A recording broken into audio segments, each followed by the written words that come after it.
And a good day to you, Explorer Nation. John Lynskey, your ambassador for alumni affairs, here with season 6, episode 13, lucky 13 of Looking Back with Lynskey, proudly sponsored by Albert Bartholomew and family. Thank you, brother. And from brother to sister, yes, 30 years at Columbus High School. Hard to believe.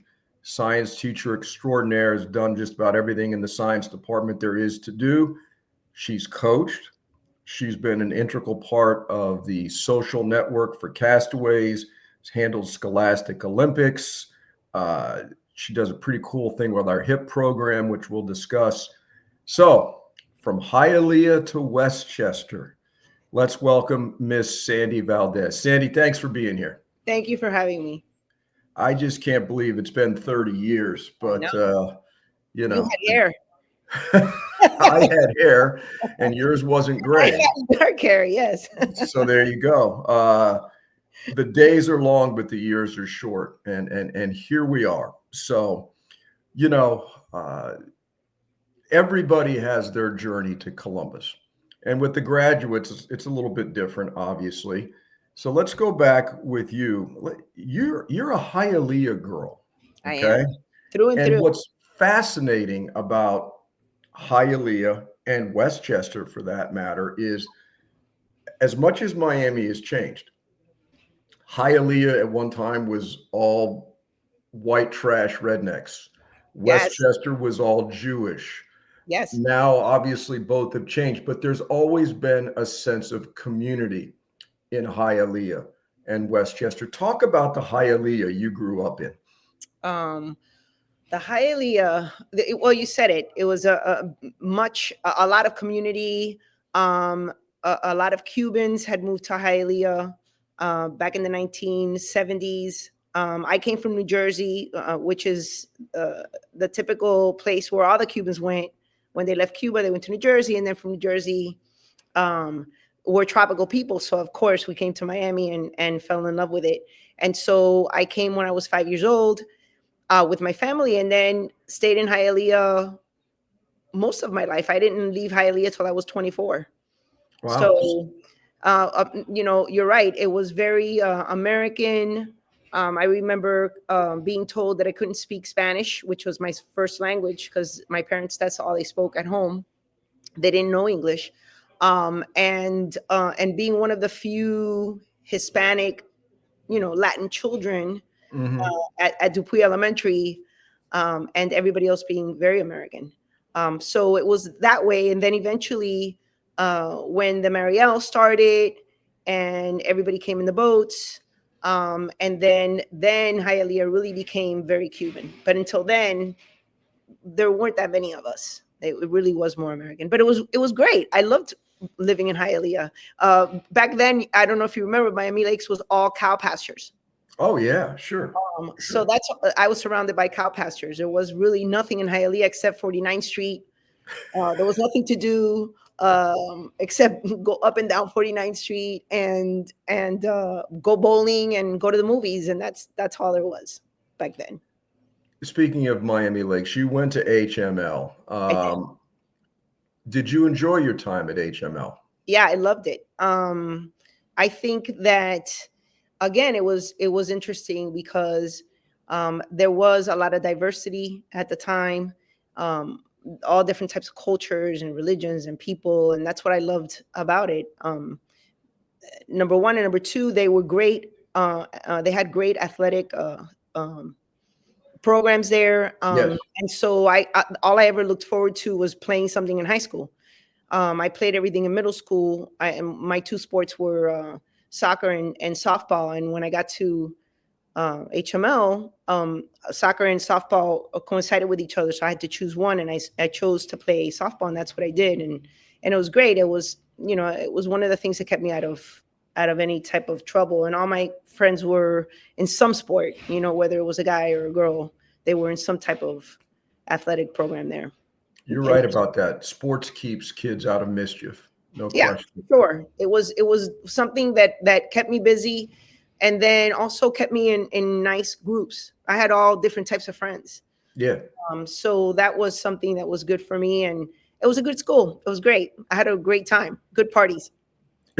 And you were right. They were the athletic programs at HML back then were very, very good. We played them in football pretty regularly. So did Columbus cross your radar at all when you were a high school student? Oh my gosh. Actually, it's funny. One of my very, very close friends, Nelson Marban, was a graduate from Columbus. So I had a lot of guy friends that went to Columbus. So Columbus was already, and also don't forget, I have a Cuban mom who wanted me to go to St. Brendan or Lourdes or one of those private Hmm. schools. And I remember that was the biggest fight for me because I wanted to play sports. And back then, St. Brendan and Lourdes didn't really have good sports programs for girls. That's true. So No, I you're had right to, about that. right, I had to put my foot down and say, absolutely not. I'm going to stay at a public school where I can, play my sports. So Well, yeah, you made the right choice. Where did your interest in science develop? Where'd that come from? in middle school, actually, I had a really good science teacher, and Mr. Clemson, and he got me interested in science. And also, I love science. I love nature. So I think that if you love Mhm. nature, that connects you to science automatically. And it was very easy for me to find kind of like a home, right, within that subject. It was something that came easy to me. Now, when you went to Nova, did you go to Nova with the intention of becoming a teacher, or how did the whole teaching thing evolve? Well, that's an interesting question that a lot of people don't know. In elementary school, I had a very difficult time learning, s- specifically because Spanish was my first language. And now I had to learn English. And I didn't have someone at home that could help me with that language. So I became what usually happens to somebody at a very young age that gets two languages and doesn't master either one. Hmm. So I didn't master English and I never mastered Spanish. And so that really, I had a really hard time with school. Okay. Um, and so I failed. I ended up failing fourth grade. Okay. Coming in second year of fourth grade, I meet this super tall woman by her name was Mrs. Franklin, who took me under her wing. And that was my aha moment. That was my turning point. That was from there on, I became a great student. I excelled. I was able to understand. I don't know, it was like an opening door for me. And I always carried something that told me I would be a teacher. Okay. That's what I wanted to do. And I fought it for years because I was like, we're not gonna we're definitely not gonna make that much money. And it's not a highly respected career. And I fought it and I fought it and I fought it and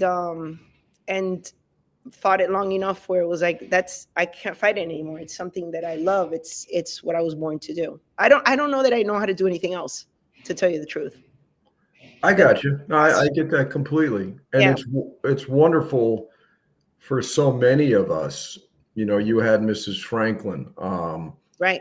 I had Carter Burris and Mike Dean, Lavelle, et cetera. We all have that. Most of us, anyway, that go into education have that person that said, "Yeah, I get that." So at Nova, did you was your intention to be a teacher by the time you got to Nova? Yes. Okay. Yep. And I had started at FIU, and FIU, I don't know if you remember, but back then you registered in person in line. You Yeah, yeah, yeah, called yeah. in. And I remember it was already like the fourth time I had gone, and they had closed the registration. They were packed, and they had told me again that I couldn't register for a class. And I ended up getting in the car that day and going to Nova and saying, like, if you can tell me when I'm going to graduate and guarantee me that date, I will switch over to and it's like that counselor sat with me and said, you're going to graduate on this day, this is the classes you have to take. And she was right on. And that's so I ended up going to Nova, yeah, trying to get my teacher's degree. And I did. I got my teacher's bachelor's in elementary ed, and then eventually I moved into getting my master's as well at Nova as well. Yeah. Now I'm going to start my second master's actually That's great. in July. Never stop learning. Yeah. It's how we get better. So everybody's journey is different. How did you end up getting to Columbus? I was working at Corpus Christi, which doesn't exist anymore actually. Exactly. Yeah, Yeah. it's a charter school now. And with no air conditioning. I mean, but it was great. It was with the Haitian community, which is one of my favorite groups to teach. Mm. And a lot of Latin America countries, Nicaraguenses and stuff. So it was a good diverse group. And I worked there for 4 years.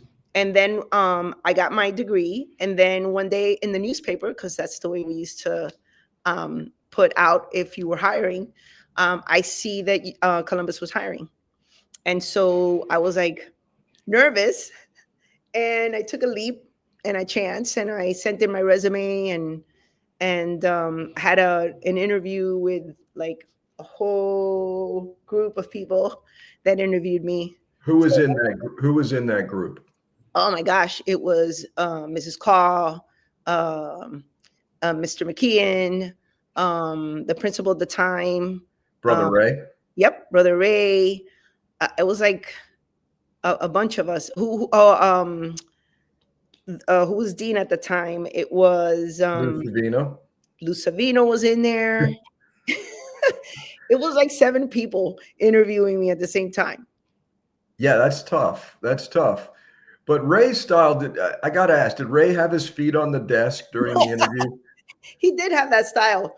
No, he was very easygoing. I remember leaving the interview and I was like, whew, you Yeah. know, like it was a big interview. And then I was so happy when I got the call that said like, welcome to the Columbus family. And I was like, yes, thrilled. Let's go back. You and Bob Linfors started the same year. And it's funny the little things you remember because you forget so much, but there's always these little snippets on the unraveling scroll of time that you remember. First day of school, back when we only had like one day, then we started teaching the next day. Correct.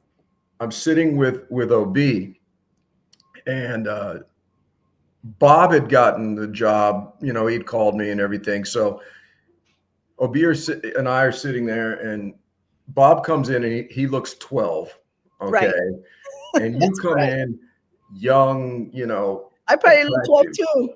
Yeah, basically. And I looked at OB and I said, "How long?" He said, 2 weeks, which I came to find out is the same thing he said about me. Uh, so, Funny.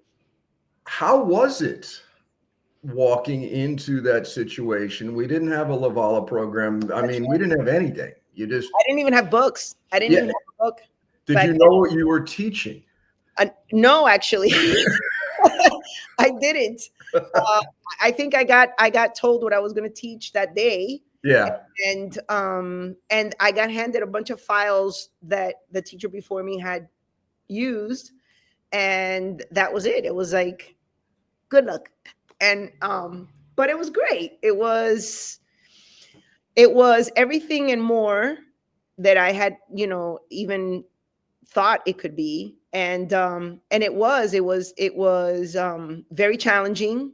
The Yeah. boys, of course, were always a challenge, but it was great because it kept me on my toes. And I always felt that it wasn't anything I couldn't handle. And at the same time, it was something that was teaching me at the same time. Every year I learned something new. And every year it just made me better and better, just a better teacher, I guess. They really were my teachers. The boys always taught me, which way to pivot, right? You have to pivot every single time. That's a great point because the people who make it at Columbus do exactly that. They're smart enough to know they don't know it all. And Right. the kids are your best mile marker for that, Sure. because kids will always tell you the truth. They're Yeah. they're blunt, and I think it's great that you picked up on that. And I mean, you've taught across the board. in science, from marine bio and physical science, Yeah. earth science, chemistry, AP environmental. I mean, man, you've done everything. But what is your favorite subject in science to teach? One or two of them. I would say humanity is what science. I know that that's not like one of the titles that I've taught, but I Okay. think it's one of the things that I teach across the board with science, that science allows you to teach, is humanity. It's how to reconnect to earth, to Mm, nature, to what presently we don't have as much, right? Because we're constantly on the computer. They're constantly engaged with a phone. So for me, I think that's what science has allowed me to do, is that no matter what I've taught, whether it's chemistry or earth science or marine, my favorite thing about it is the ability to go deeper into how science affects us on an everyday basis, you know. And that's how do we connect, with people, nature, everything around us. And so that's been my biggest blessing, I think, is I always say I love teaching science, especially now with environmental science, because yeah. really you go into deeper with that. So I love it. It's my chance to show that connection. So that I would have to say that, the human connection. No, and that's absolutely true because you've got to have a hook. Okay. And a history guy, a hook is easy because if you can't teach history, you can't teach. You're an idiot, you know. But finding a hook in science or math or any of those type of subjects, that's a lot harder. It And is. I like that humanity tie-in because there's your hook. That's how you get them. Yes, I think it's very important too, because, well, what is Columbus, right? Columbus is that, for that you go to a public school and you get science, right? Yeah. But I think that we go beyond science, right? How do we get religion in there? How do we get, social, skills in there? How do we, all of that? So I think science is hard. It's hard to, you're right, to hook science and to get them to understand that everything you do is science based, in your whole entire life. It's not one of those things that you can say like, what am I going to use this for? Well, that's You true. use science. And Everything that you do. that was a really, really good answer. Here's a question because most of us at one time or another end up in this situation. How'd you end up teaching math? Oh my gosh. What's his name had left, the football coach. Oh my gosh. Dennis? Dennis had left, and he was teaching math, and so they needed somebody to take over his class, and so that's how I ended up teaching math. I did not know you took over for Lavelle. Wow. Well, and you know, I he liked it taught the actually. not I love math, so I liked it. I well, wish. yeah, chemistry, math, I get that. Plus, Dennis generally taught the not yet smart. Well, right. Can I tell you that is my favorite group? I will always say that those are my boys. Um, a lot of times, and I've been told this throughout my career. I always use the word boys, right? Those are my boys. Yeah. And people will say, like, that's so unprofessional, right? Those are your students. And I no, those are my boys. Like, those are my kids. I will always prefer that group. What we used to call the phase tours, right? The famous phase two crew. Yeah, Um, it's lipstick on a pig. Call them what you want. We know who yeah, they are. yeah, they're my special. They have a special spot for me. Like I have a special spot for them. That's it. You know what's great about them? Uh, they might not be the most gifted, but they have high self-esteem, no Yes, question, and they are fearless. They uh-huh, don't care. that's correct. And the greatest thing about them is once you can connect with them, they are so loyal. I was They just are going to say that. blindly loyal. They'll kill for you. Yes, I was just going to say that it's so funny you said that, because I was just going to say that one of the things that I love about teaching that group is that once they love you, that never goes away. So I'll run into them, and that love that they have for me is always there. It's always welcoming. Like it's my home, right? Yeah, Like you would think it's me giving them a home, but it's them holding the space for me. it's two-way street. Yeah. Absolutely. So Absolutely. I think that that's important. No, I couldn't agree more with that. Is there, because most of us, again, have something we wish we could have taught and didn't get a chance. Is there anything you wanted to teach you never got a chance to? I always wanted to two things. I always wanted to teach a life skills class Okay. that I thought was really important to be here in the school. Something that teaches just your basics: how to wash clothes, how to boil an egg, how to have a conversation, like just your basic, beautiful life skills that they could use. And the second thing was always to be the dean of discipline. I always, that's really what I strived for. That's I always wanted to be part of that, because I wanted to be something bigger here, right? I wanted to be part of something bigger where I could have those relationships with my students at a different level, right? Not so much in the class, because I think that you get to have two different relationships there. And I always wanted a chance to have that. I wanted a chance to help them beyond my class, you That's know? a good point about that's the best part about being dean. Exactly. And it overcomes the not so good things about being Right. dean. But Right. you can do more good than there's more good days than bad days as dean. I I think so would too. I think so too. absolutely. And you have so much power to go beyond what I have the power to do in class, right? So I always wanted that chance. I wanted that connection with them at a different level. No, I totally get that. Yeah. Now, one thing you did do that maybe one or two other women can say is you coached. Yes. Two questions. How did that come about? And how much, if any, was the gender difference an issue? Mm. So it came about because Mr. Lou Savino believed in me, and he really was somebody that I liked a lot, and he liked me a lot, and he always, would come around and say, "What do you think about coaching?" And I was like, "I don't know," and he's like, "Come on, you can do it. I know you can do it, and we'll start you off at JV, and I think you would be great at coaching volleyball." And it was him, really. It was him, making me believe that I could. And I went into it as a JV coach, and then eventually as the varsity, and I loved it. And I love coaching. I love sports, period. um and I think that it was a little challenging as somebody, that was a woman coming in, giving advice to the boys on how to coach. And pretty much they weren't used to that. They weren't used to. I took a little bit of time to get them to trust. I think that I knew what I was saying, and that I was drilling them a certain way, um and a couple of other things that kind of made it a little difficult. The fact that I was coaching not until 5 o'clock.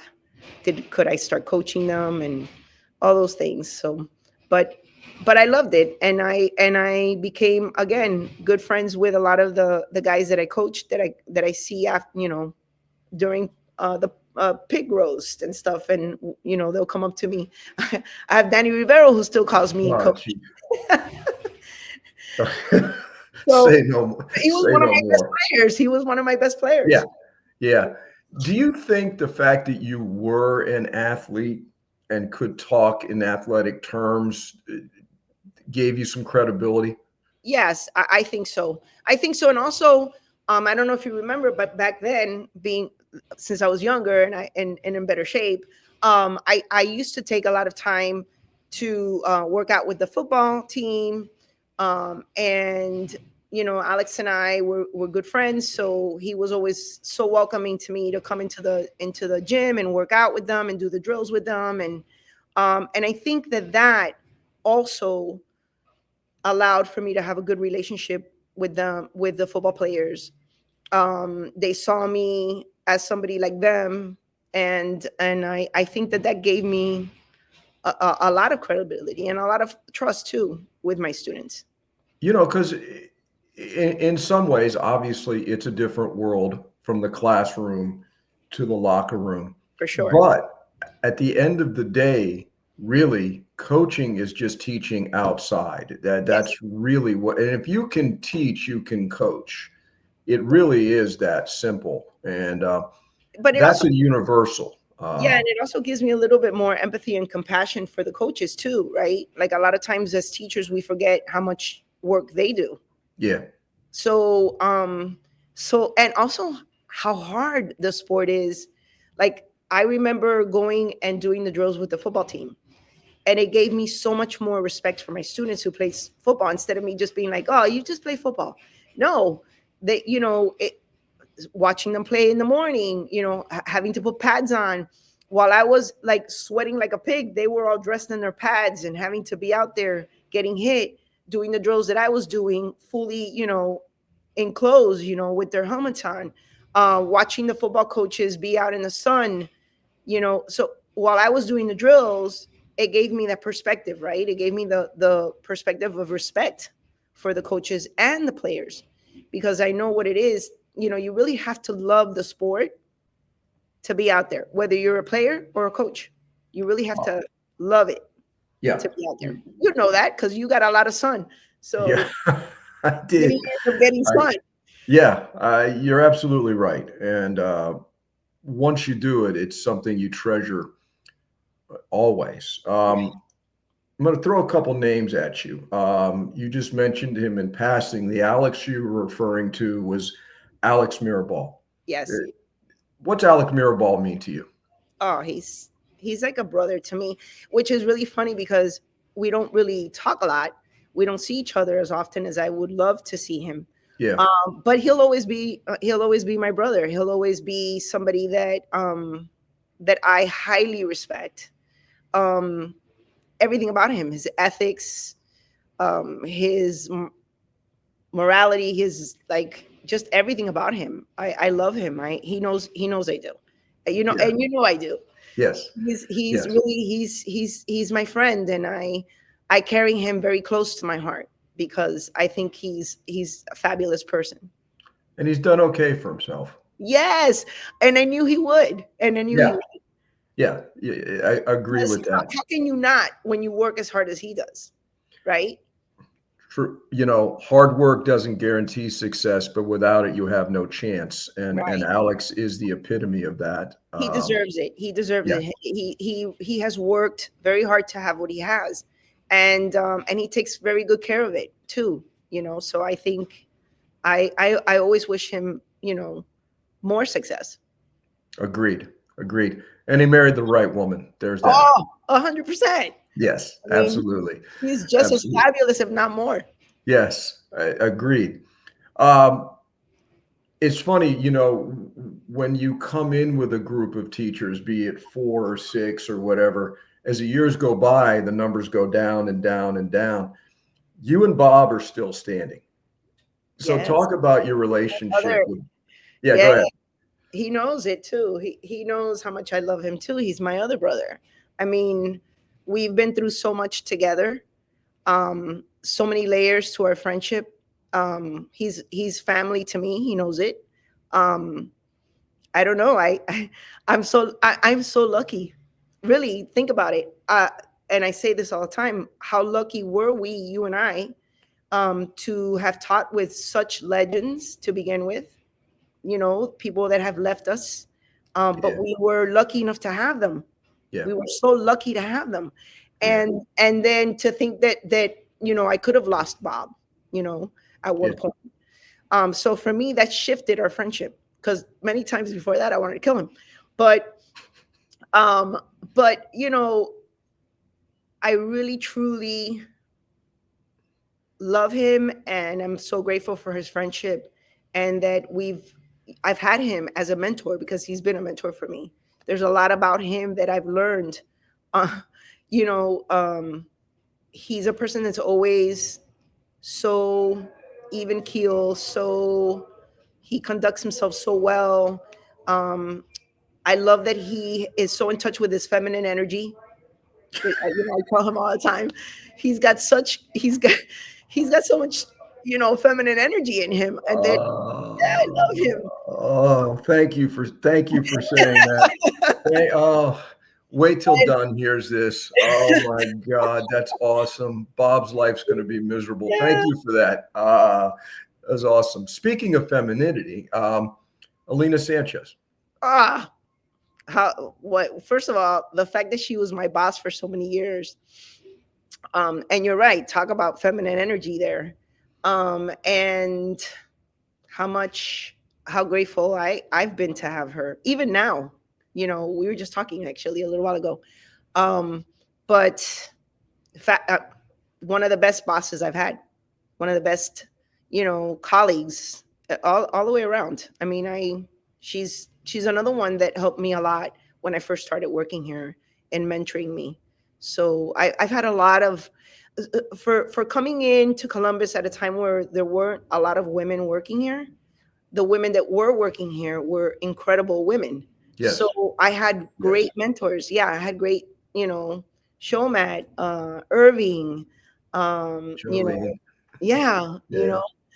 because we forget, they're gone, but I don't forget. And there's a lot of things that they would tell me that I now say, like, wow, Maria Foyle, um, talk about feminine energy there and talk about power. They were all powerful women. They gave me a lot of mentoring. Mrs. Savino, and of course, you know, you can't forget um,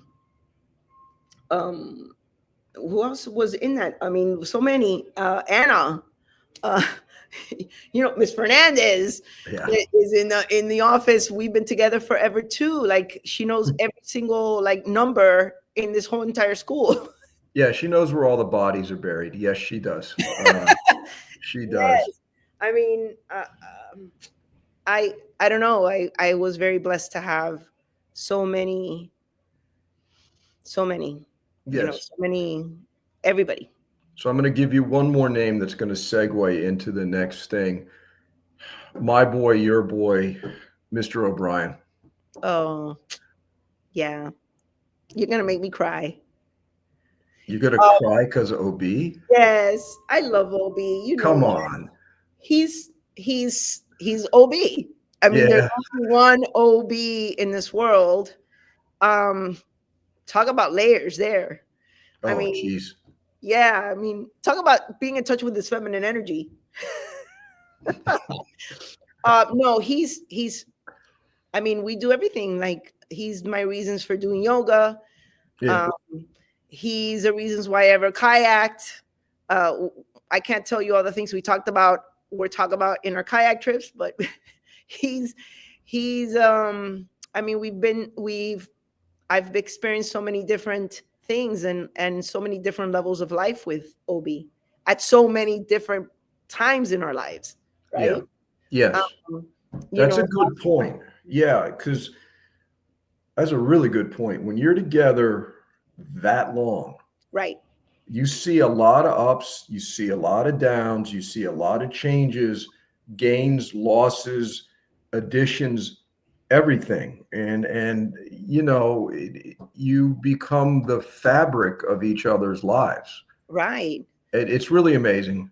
Yeah, and also as individuals, you're evolving, right? We're Yeah, not the same people that we were 30 years ago. So I we've wouldn't want to evolved. be, right? Exactly. We've evolved together. We've gone through our parents passing, we've gone through our kids growing up, so many. And I think that is not just with Obi, with anybody that I've worked here with so close together. It's almost like I've grown up along with them, right? We've grown up together with Bob, with Alex, with Obi, with you. Our friendships have so many different levels and times that are, something that nothing can ever take the place of that. You're absolutely right. And OB got you involved with Castaways, Yes. and there is no better organization at Columbus High School. I'll never forget talking about it for the first time with him at the table when they were first starting to discuss even doing it. Yeah, Um, and yeah, it seems like such a long time ago. And look at how much the Castaways have come along. it was a classic Columbus thing. No real idea, no real game plan No. hatched at the table in the old faculty lounge, which was Yes. an Correct. extraordinarily different kind of place. Yes. And this off the cuff, oh, okay, let's just try Let's it, just has turned try. into an entity, literally a corporation. Complete. I mean, I look at it and I'm like, wow, what a like I'm so happy for them because now everybody knows what they've been doing, where there was a time period there that they were doing this and nobody really knew what exactly they were doing. Yeah, yeah, And yeah, how far they were kayaking from what point to what point and how many miles and all the struggles that really they were having to go through to just even make it to the Keys, so. And OB, I would tell him, can you talk about it? Can you tell them what you're doing? And I think that they've done a really good job now of showing it so that everybody can understand what yeah. is It only took 25 years, but okay, it. it happened. It Exactly. happened. Um, you're involved with something because, I mean, a lot has changed. 30 years, it should change. Technology, how we teach, et cetera, et cetera, et cetera. But you're involved with something called HIP, the Health Information Program, which to me uh, is vitally important. So Yes. tell everybody exactly what you do with HIP. So health information program it's a wonderful thing. It talks What it does is it trains the juniors and seniors, because I have seniors as well, to teach their peers, the freshman class to come in the methodology classes. Okay. And so they teach them all of the things that the program teaches. So, for instance, they talk about mental health, they talk about drugs, they'll talk to them about relationships, toxic relationships, the difference between a toxic relationship, a good relationship. They talk about nutrition. So they talk about all these subjects that on a normal basis, a lot of times we don't discuss, right? Because, either we don't know enough about it or we are scared to talk about it. Or in some cases, what I have found is that us as grown-ups, they're subjects that we didn't deal with or haven't dealt with. And so therefore we get triggered by them. Does that make sense? Mm, yeah. So then we end up not discussing it or giving the space for that. And so I think what HIP does is it allows for a safe space where not only are the students presenting it, but they're giving this presentation with stats, with knowledgeable information that has been looked at, researched, make sure that they're facts. And so we're giving these freshmen all this information that they should know, that they're coming in uh, perhaps not even talking about it. And also then at the same time providing, because not only are the boys teaching this, but then there's also reflection, there's activity involved as well in between the presentation, allowing the students to also talk and communicate their feelings about it, and allowing for that safe space for everybody to talk, which is difficult, being that it's an all boys class, right? Yeah. So a lot of times they're not going to talk about those things because they don't want to feel that they're the only ones. So this allows them to know that they're not alone. There's, the stats are telling you you're not alone, and in this class you're not alone. And so I think it's more than anything providing a space for communication, for information, um, and also for brotherhood, because it connects very much into, I don't know if you remember, you and I had spoken about this a while ago, about bringing back that program of the The Big brotherhood. Brother program. Yeah, Yeah. Exactly. Yeah. So this connects that to the big brothers Yes. because they are mentoring. The group that teaches stays with that same group the whole entire time. The same. There's 8 modules, and they stay with the same group the whole time. That's So very by the important. end of the modules, they should be able to connect with these freshmen and actually become sort of like a big brother to them. It's very important. You touched on something in passing, mental health. Before we went on, we were talking with Melissa that 5 years ago today was the last day of school. We shut down with COVID 5 years ago today. And I think without question, we got through COVID, we adapted to COVID, yada, yada, yada.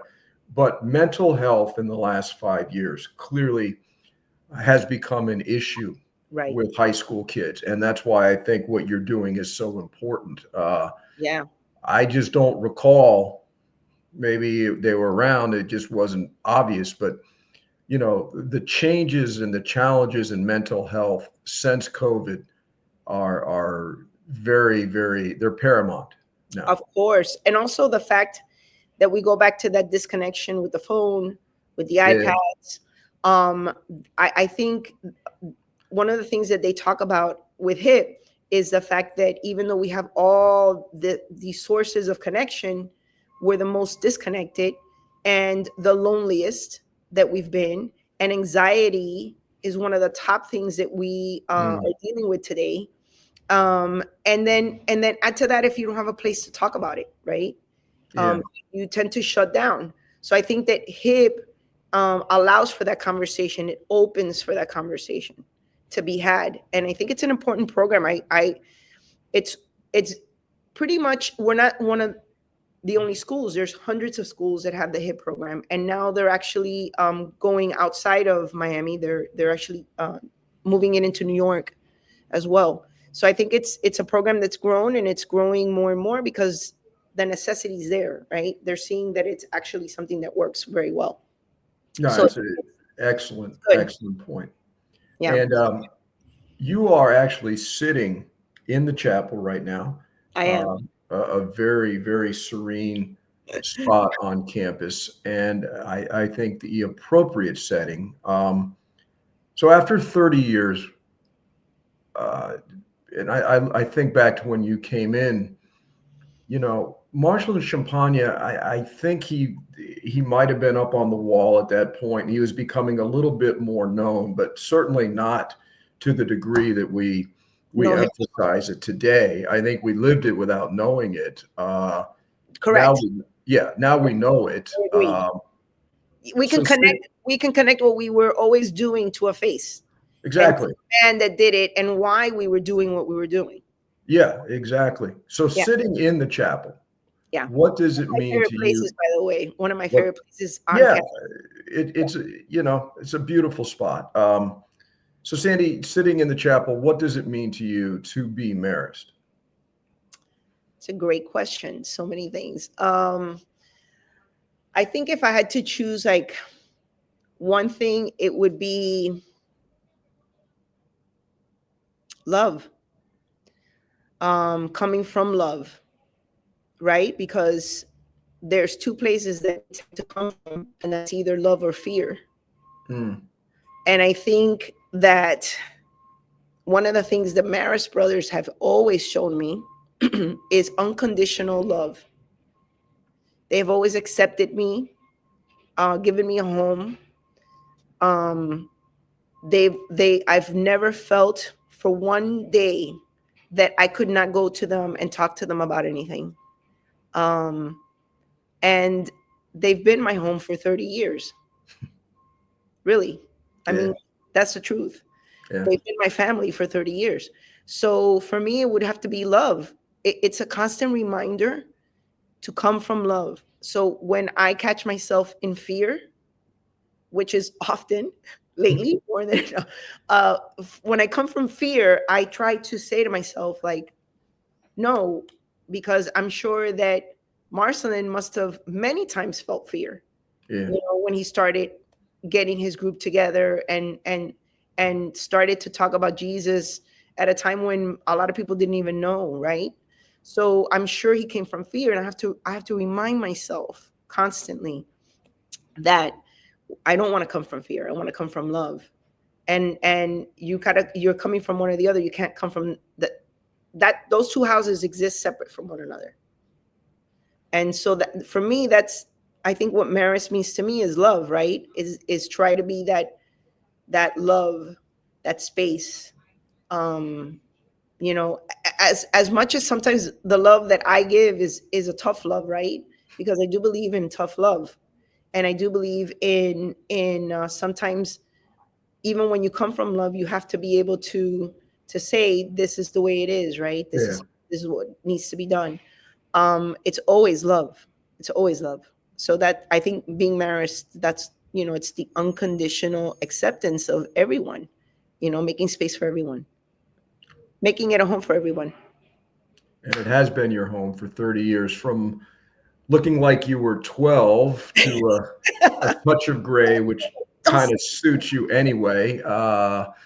You know, thank you for everything you do. Thank you for being such Yeah, thank an you. important aspect of the female, the women component of the faculty, which is becomes more and more valuable. And yeah, And, 30 years. and before I leave, Yeah. I didn't talk about two people, which were important to me, which was Eisenberg. Oh, God bless you. I can't tell you how much he meant to me, and Mrs. Como, Yeah. who was, if you asked me, of all the women, I think that really affected me and made a difference for me was her. So again, I've been very lucky to work with legends. I keep saying that, and I'm so grateful. Well, now you're a You, legend. you're one of my legends.